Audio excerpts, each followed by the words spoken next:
Saya Maulana Syamsuddin Rijalullah Muhammad Al-Baqir Al-Farisi. Ingin tahu isi kitab kuno asli saat Syekh Subakir memberi wejangan pada Semar dan Togok? Silakan menonton video kami berikut. Di dalam video akan dijabarkan lengkap isi dari kitab kuno tersebut, dengan penerjemahan sesederhana mungkin. Yuk ditonton videonya sampai selesai biar paham. Jangan lupa like, subscribe, dan komennya. Apa tujuan kisah anak sini? Dapat perintah langsung dari Sultan Muhammad Al-Fatih untuk dakwah di bumi Nusantara.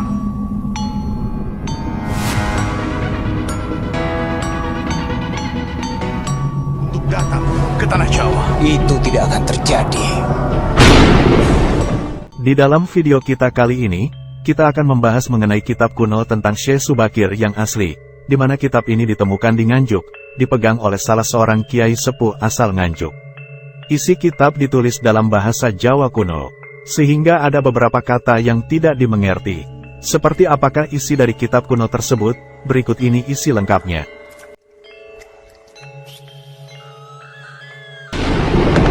La haula wa la quwwata illa billah.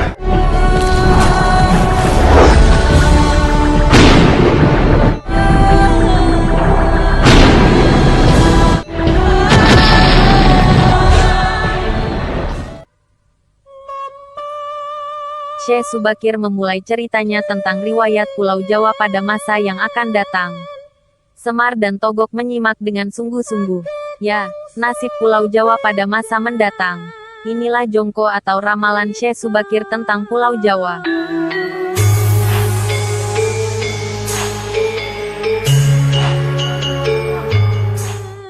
Nanti 20.000 orang ini selama 100 tahun akan mulai bertahan hidup.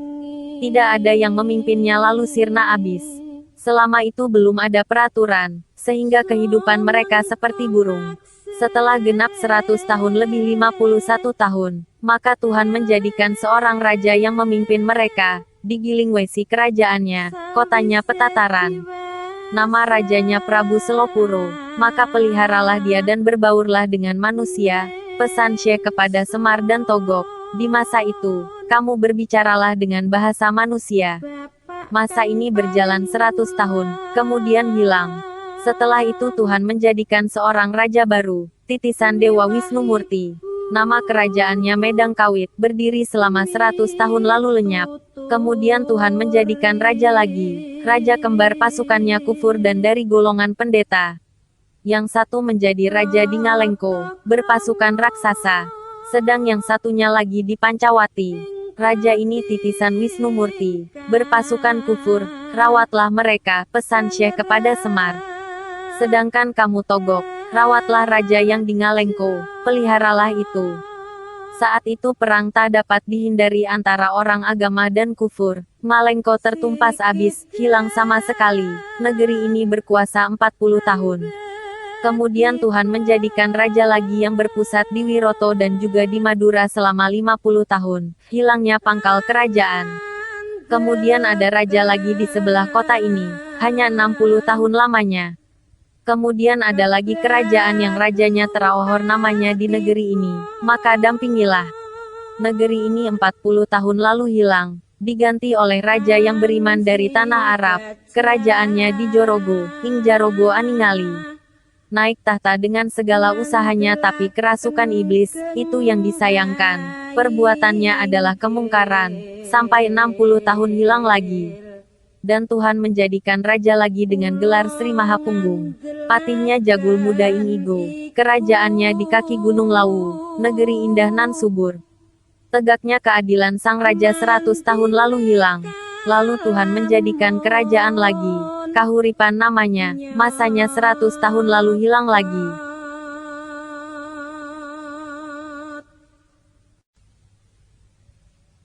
Tuhan menjadikan raja lagi dengan masa 100 tahun juga. Kemudian Tuhan menjadikan lagi 4 raja yang bergantian. Ibu kotanya di Jenggolo, Kediri, Ngurawan dan Singosari. Maka rawatlah, kamu nanti bergantilah nama, dengan nama Ki Jaulan. Pesan Syekh kepada Togok, perhatikanlah pesanku ini.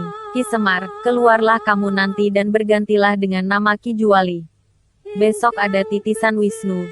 Janganlah engkau berpisah dengannya. Yang menjadi raja di Jenggolo sebagai ibu kotanya. Bergelar Raja Rawisrenggo yang sangat sakti mandraguna. Memiliki prajurit-prajurit yang sakti pula. Masanya 100 tahun. Lalu hilang lagi.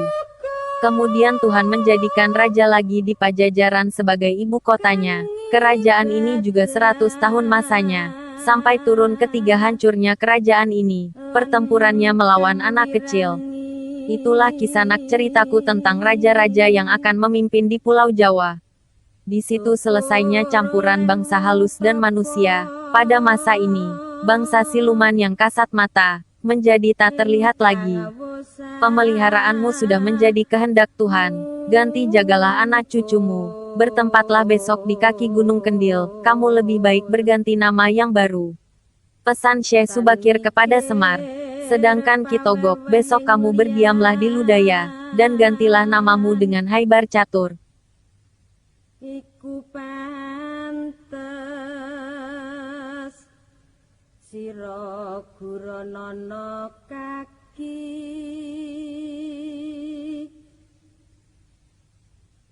saratane kawruh.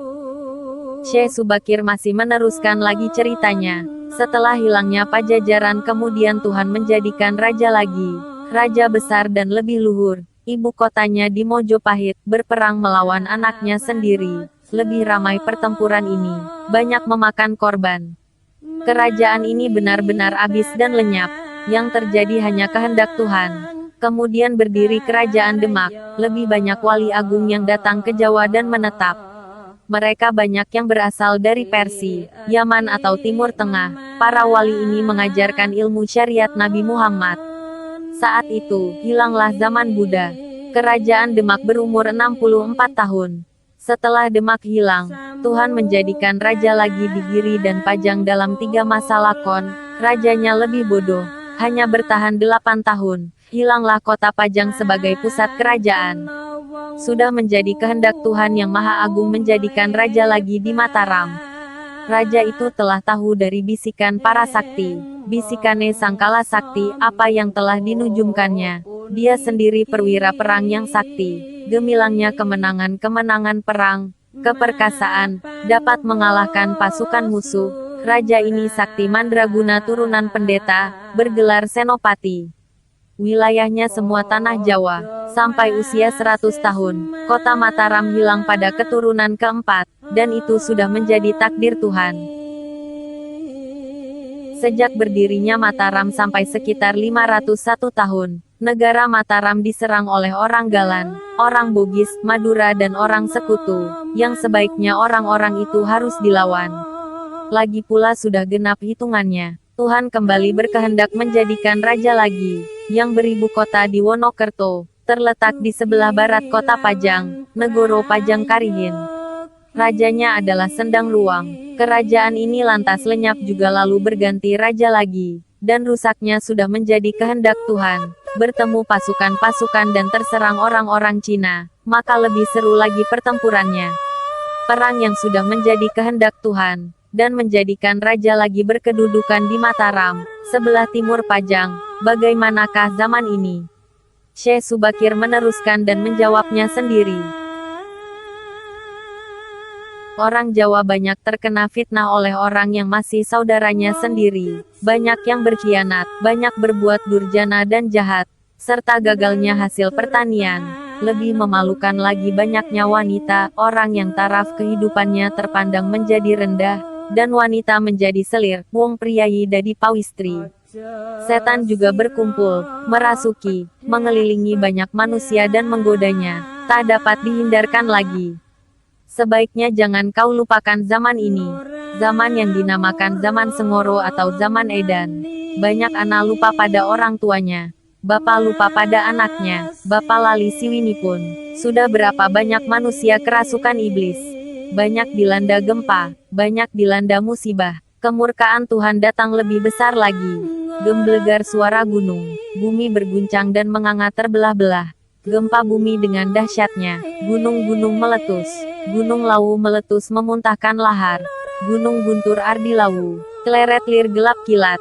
Karena disebabkan banyaknya terjadi perang angkara murka, Inggi perang pupuh, lama-kelamaan semakin bertambah kemurkaan itu yang menjadi musibahnya tanah Jawa. Sudah jarang manusia yang ingat pada ketentuan-ketentuan Tuhannya. Keinginan orang banyak tertuju pada perbuatan-perbuatan yang dimurkai. Anak kecil sudah bisa menghitung harta. Sampai-sampai anggota yang sakit parah tak dihiraukan lagi. Orang dagang banyak yang merugi sampai habis modalnya. Banyak wanita bersuami berbaur dengan pria lain, ake cuma pansami pria. Tidak dimadu atau diperistri secara syah. Datan maru intiang pawestri. Banyak wanita bertingkah seperti laki-laki. Banyak laki-laki jadi wanita. Orang jahat makin merajalela. Wong Duro Soyon Dodro. Berbekal kesalahan orang lain untuk mencari kesenangan. Orang yang aunggu sungguh banyak yang sia-sia. Kang Malicur podo dadi. Orang jahat banyak yang jadi. Banyak orang menyalahkan kitab. Banyak orang mengharamkan agama. Lupa pada Tuhan yang agung. Mereka menyembah berhala. Ada juga yang menyembah lelembut. Yang lain menyembah harta. Kang Sewene amangeran Arto, mereka beragama Nasrani, lan mengeran Saroni. Demikian itulah yang akan menduduki tanah Jawa. Para pedagang masih menguasai perekonomian waktu itu. Apan maksi nagung dagang angisi. Keadaan ini berlangsung selama 100 tahun. Kemudian Tuhan memberi pertolongan pada tanah Jawa. Musibah di tanah Jawa semua sudah selesai dan berakhir. Tuhan menjadikan raja berkedudukan di timurnya Babaran kota Serandil. Beliau masih keturunan Nabi Muhammad, ibunya masih keturunan Mataram, asalnya Pasayongan. Maka tegaklah sebagai raja atau pemimpin yang adil, ratu adil. Bermeditasi dengan sang pencipta yang agung dot angeningake ing yang agung. Tan ono jalma kang wikan. Tiada yang mengira kalau dia akan jadi raja. Apabila ada manusia yang membangkang pasti terterjang, tertumpas, terhina dan hancur namanya. Kesampar kesandung pundak sinumpes wastanyo. Timbulnya sang tunjung putih, yang memusuhi semua dapat dirobohkan. Musuh yang berani melawan pasti mati tertumpas abis karena pasukannya yang samar dan rahasia berasal dari Tuhan. Balane among siruloh, berupa kelabang, kalajengking dan semua yang berbisa. Itulah semua pesanku. Ikutlah engkau nanti mengajak para lelembut untuk membantu sang raja yang adil ini. Saya perkirakan kerajaannya di hutan Ketonggo. Saya reka kedatoniro sang Prabu Ono Dene Kutone. Raja ini bergelar Sultan Nawangtin Heru Cokro. Rakyat kecil hidupnya enak. Orang jahat banyak yang takut. Solahe Narendro mapan. Banyak orang mendatangi masjid. Pajak sawah rakyat kecil hanya 1 dinar, sakjung. Ketahuilah, biaya makan Sri Raja hanya 1000, muhung sewu dahare Sri Nalendro. Raja ini tak menyukai harta. Ratu iku lumuh arto, murah sandang pangan, jibar-jibar wong cilik langkung mukti. Masa ini berlangsung 100 tahun. Kemudian ada raja kembar, yang satu di utara Gunung Bahito, yang satunya lagi di Madura. Ini 50 tahun lamanya. Kemudian muncul raja lagi di Waringin Rebah. Ini juga hanya 50 tahun. Kemudian muncul lagi raja di Baleberan yang lamanya 60 tahun. Ki Togok dan Ki Semar hanya mendengarkan saja apa yang disampaikan oleh Syekh Subakir tanpa komentar apa-apa. Syekh Subakir masih meneruskan ceritanya mengenai tanah Jawa yang dinilai teramat penting itu. Setelah itu datanglah orang Prenggi ke Jawa untuk menguasainya. Mereka berhasil menguasai. Sedangkan orang Jawa besok diboyong ke Prenggi. Setiap tahun 1000 orang, Jawa dikuasai oleh orang Prenggi selama 30 tekun. Kemudian datang bantuan dari Sultan Rum untuk menggempur orang Prenggi tersebut, maka lenyaplah orang Prenggi tersebut. Saat itu muncul raja baru yang merupakan keturunan Raja Waringin Rebah, beribu kota di Mojopahit. Raja ini berkuasa selama 39 tahun, dan merupakan raja terakhir di Pulau Jawa. Sudah genaplah umur Pulau Jawa. Gunung-gunung meletus. Api berkobar menjilat-jilat di mana-mana. Pan muruk mubal dahono. Tiada tempat berlindung bagi penghuninya. Gunung Tidar mengeluarkan air bah. Hancur dan lenyaplah Pulau Jawa dari permukaan bumi. Tenggelam oleh air bah dan rata dengan lautan. Ki Semar dan Ki Togok. Telah habislah ceritaku mengenai riwayat Pulau Jawa ini. Wahai Kisanak, aku akan kembali ke Rumdot, masa bodohlah dengan masa lalu. Mongso bodoho ing pungkur, manusia sudah banyak di tanah Jawa ini. Wahai Kisanak, engaku rawatlah setelah kepergianku, ingat-ingatlah pesanku dan laksanakan. Setelah berkata demikian, Syekh Subakir meninggalkan mereka.